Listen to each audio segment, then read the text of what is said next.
नमस्कार दोस्तों, welcome back. आप देख रहे हैं कॉफी विद सुमी जैन। दोस्तों, बहुत बड़ी खुशखबरी मोदी जी की तरफ से मिली है और खबर आई है ओमान से। आपने सुना होगा कि भारत को ओमान से एक महत्वपूर्ण जो पोर्ट होता है वो ओमान ने भारत को सौंप दिया है। अब ये है कहाँ पर? इंडियन ओशन में। आप सोच रहे होंगे कि एक बंदरगाह मिलने से मेरा ये सीधा चौड़ा क्यों हो रहा है। आज पूरी खबर बताता हूँ आपको, मज़ा आ जाएगा।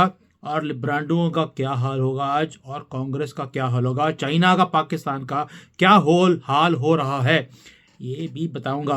और इससे बड़ी खुशखबरी क्या हो सकती है कि लिब्रांडो और कांग्रेस वाले के जो खून के आंसू हैं, जब देख के हमें मज़ा आता है दोस्तों, मैं बता नहीं सकता। चलिए शुरू करते हैं। अब जो इंडियन ओशन है, इसको भी भारत महान महासागर बोला जाता है क्योंकि इसमें भारत आता है। इसके अंदर चीन के जासूसी जहाज घूम रहे थे। हमने थोड़े दिन पहले ये न्यूज़ सुनी, और इन जासूसी जहाज़ों की मौजूदगी पर भारत ने कई बार कड़ा एतराज़ जताया भी। हमने अपनी पनडुब्बियां भी श्रीलंका तक पहुंची, और जो श्रीलंका के जो हब्बन टोटा जो पोर्ट है, उसके बाद वहाँ पर भी हमने देखा कि चाइना की वहाँ पर शिप्स थी। और उसके बाद मालदीव्स में चीन के जासूसी जहाज़ों की मौजूदगी जैसी खबरें हमने देखी। अब उसके बीच जब ये सारा कुछ हो रहा था, ऐसे लग रहा था कि चाइना भारत को घेरता जा रहा है। तो उसके बीच में क्या हुआ, भारत को इंडियन ओशन यानी कि भारत महासागर में बहुत ही बड़ी कूटनीतिक कामयाबी मिल गई है, मिलेगी। हम देखेंगे, हम देख रहे हैं। वो राजीव गांधी वाला टाइम इंदिरा गांधी का और इनका चला गया। कांग्रेस की जो पोल डांसर ने 10 साल अपनी गवर्नमेंट चलाई, हम देख रहे हैं, हम देखेंगे। वो सारा काम खत्म हो गया, अब हो गया है।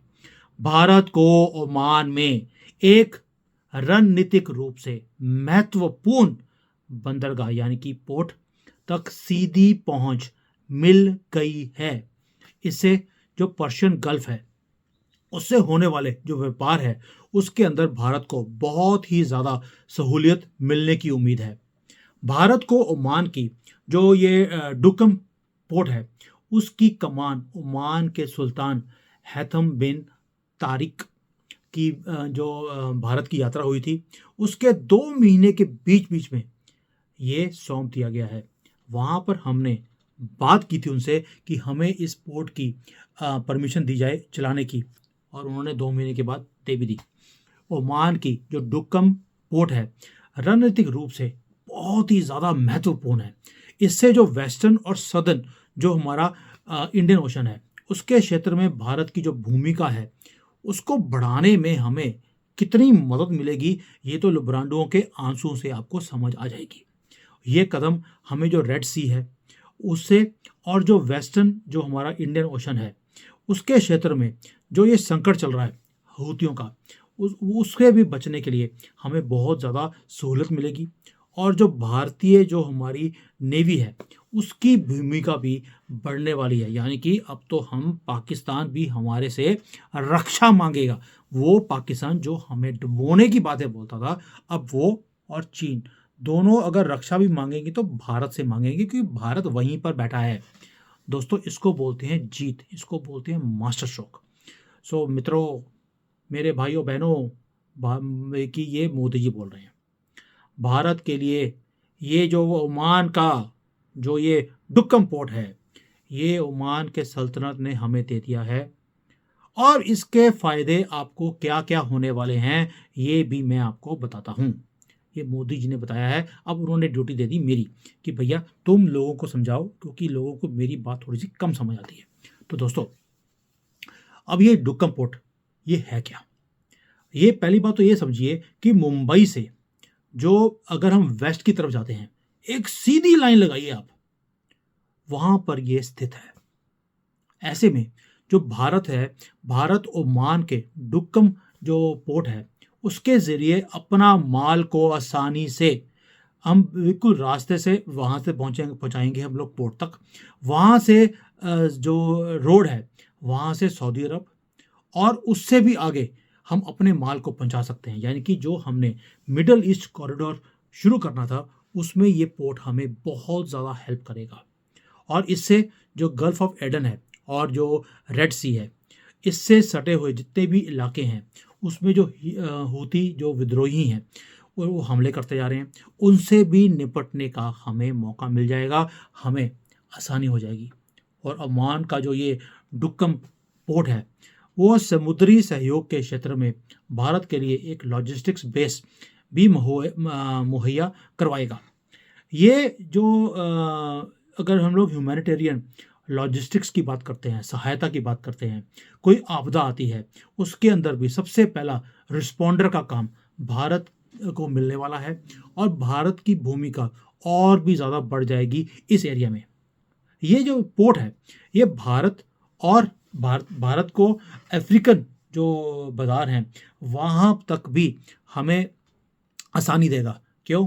ये बैठा ही एक ऐसे लोकेशन के ऊपर है, तभी मोदी जी की इम्पोर्टेंट जितने पोर्ट्स हैं उसके ऊपर नज़र है। और हमारे पास अब बड़े बड़े उद्योगपति हैं जो पोर्ट्स का ही काम करते हैं। आप सोच के देखिए कि जो शिपिंग लाइंस हैं, उसके लिए भारत की जो शिपिंग लाइंस हैं, उसके लिए कितनी आसानी हो जाएगी कि ये सारी मार्केट्स हमारे लिए उपलब्ध होने वाली हैं। लोग बोलते हैं कि बिज़नेस बढ़ नहीं रहा। ओ भैया, ये सारे पोर्ट्स लेने के बाद आपका बिज़नेस नहीं बढ़ेगा तो क्या होगा? और ये जो पोर्ट है, वहाँ तक पहुँचने के बाद क्या होगा? भारत के लिए एक रणनीतिक रूप से भी बहुत बड़ा लाभ होने वाला है, हमारा politically, geographically, plus business point of view.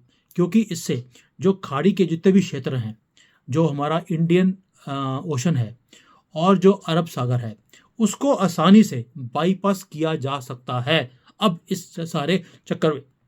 और डुकम जो पोर्ट है, इसके अंदर बहुत खूबियां भी हैं। उसके अंदर एक तो जो स्पेशल इकोनॉमिक जोन है, उसके अंदर इंटीग्रेटेड जहाज रिपेयर का एक यार्ड भी है, ड्राई डॉक भी है। ये सारी सुविधाएं हमें फ्री ऑफ कॉस्ट उपलब्ध होने वाली हैं। ऐसे में जहाज़ों को अगर रिपेयर करने का काम हो, वो बड़ी आसानी से हम वहाँ पर कर सकते हैं। हमें कोई भी इन्वेस्टमेंट इसके ऊपर करने की ज़रूरत नहीं है। और जो ये पोर्ट है, ये ओमान की राजधानी मस्कट से कोई 550-600 किलोमीटर साउथ की तरफ ये वहाँ पर स्थित है। और इस पोर्ट से सीधी सड़क एक जाती है जो सऊदी अरब भी जाती है और यूएई भी पहुँचती है। दैट मीन्स अब हम अपना माल बॉम्बे से, मुंबई के पोर्ट से पहुंचाएंगे डुक्कम पोर्ट तक, और वहाँ से बाई रोड या जो कल को जो हम रेल बनाने वाले हैं, वहाँ से आसानी से हम सऊदी अरेबिया, यूएई पे की पूरा मिडल ईस्ट हम कवर कर सकते हैं। वहाँ से अफ्रीका भी हम अपना मटेरियल को भेज सकते हैं। ये है गेम चेंजर। और गेम चेंजर क्यों बोल रहा हूँ? क्योंकि चीन है या पाकिस्तान है, बहुत लंबे समय से जो हूती जो टेररिस्ट हैं, उनके हमलों से अपने व्यापार को बचाने का प्रयास करते जा रहे हैं और हमेशा की तरह फेल भी होते जा रहे हैं। और जो ये अदन की खाड़ी है, इसके पास चीन का एक अपना नौसैनिक अड्डा भी है जिसको जिबूती बोलते हैं। वो वहाँ पर बैठा भी हुआ है अपनी नेवी को लेकर। लेकिन अभी तक वो जो समुद्री व्यापार है, उसके ऊपर जो खतरा है, उसको रोकने में उतना असरदार अभी तक साबित नहीं हुआ है। ना वो अपने आप को बचा पाया, ना ही किसी और को वो मदद दे पाया है। पाकिस्तान भी, क्योंकि एक पालतू कुत्ता है चीन के लिए, तो वो भी यहाँ पर अपने आप को बचाने के लिए बड़ी बड़ी गश्त लगाता है। लेकिन गश्त लगाने के बाद वो पानी से बाहर नहीं निकल पाते, क्योंकि वहाँ के जो उग्रवादी हैं वो इन्हें वहीं पहुँचा देते हैं जहाँ पर ये पहुँचने के लिए इनका जन्म होता है, यानी कि पत्थर हुरों के पास।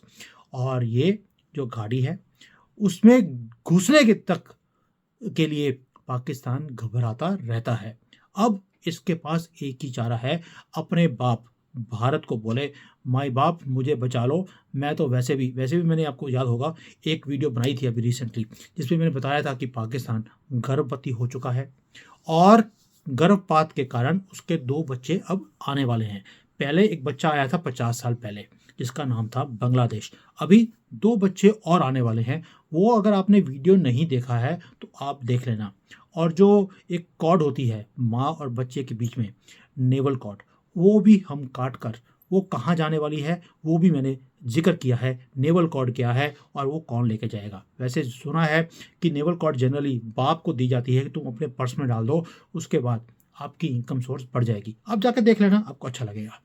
अब सोच के देखिए कि जब भारत ओमान के इस पोर्ट का इस्तेमाल करेगा तो जो चीन से ज़्यादा व्यापार हो रहा था अभी आज की डेट में, वो सारा भारत को मिलने वाला है, क्योंकि हमारा सीधा रास्ता पूरा मिडल ईस्ट और अफ्रीका के लिए खुलने वाला है। और दोस्तों, यही है मास्टर स्ट्रोक मोदी जी का। और लिब्रांडो आज फिर दोबारा से रो रहे हैं कि हाय अल्लाह, हर रोज़ एक नया बम फोड़ देते हैं मोदी जी, जिससे भारत की तरक्की होगी। और हमें तो भारत की तरक्की देखने से तो चिढ़ लगती है। क्यों? क्योंकि जितनी भारत की तरक्की होगी उतना ही लिब्रांडो का इकोसिस्टम का सरबराह कांग्रेस वो दोबारा से सत्ता में नहीं आ पाएंगे। और यही चीज़ें हैं जो इनको खून के आंसू रुलाने के लिए कारगर साबित होती हैं। और कांग्रेस में जो पप्पू है, पप्पू आज क्यों रो रहा है, उसके खून के आंसू क्यों आ रहे हैं, वो भी समझ लीजिए। उसके खून के आंसू इसलिए हैं क्योंकि चीन का व्यापार घटने वाला है, भारत की भूमिका मिडल ईस्ट के अंदर और बढ़ने वाली है, हमारी वहाँ पर प्रेजेंस, यानी कि अब हम चाइना की जो वहाँ पर नौसेना है उसके ऊपर सीधी नज़र रख सकते हैं। और मदद मांगेगी तो हमारे से कदमों में हमारे गिर कर हमारे से मदद मांगनी पड़ेगी, और हमारा व्यापार तो बढ़ने वाला ही है। जितना जितना भारत बढ़ेगा उतना उतना चाइना नीचे आएगा। मैं क्यों बोलता हूँ? क्योंकि जब कांग्रेस का टाइम था, इन्होंने भारत को जितना नीचे किया उतना ही चाइना आगे निकला। अभी ये गिनती उल्टी हो चुकी है। और यही चीज़ है जो खून के आंसू राहुल को निकालती है। रीज़न ये है चाइना का पालतू कुत्ता राहुल गांधी। क्यों? इसने सारे काम हमेशा ही चाइना को सपोर्ट करने के लिए किए।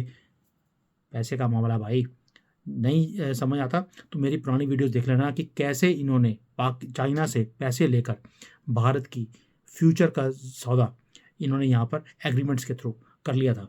इसलिए दोस्तों, ये जो खुशखबरी है ये तो आपके साथ शेयर करनी बनती ही थी।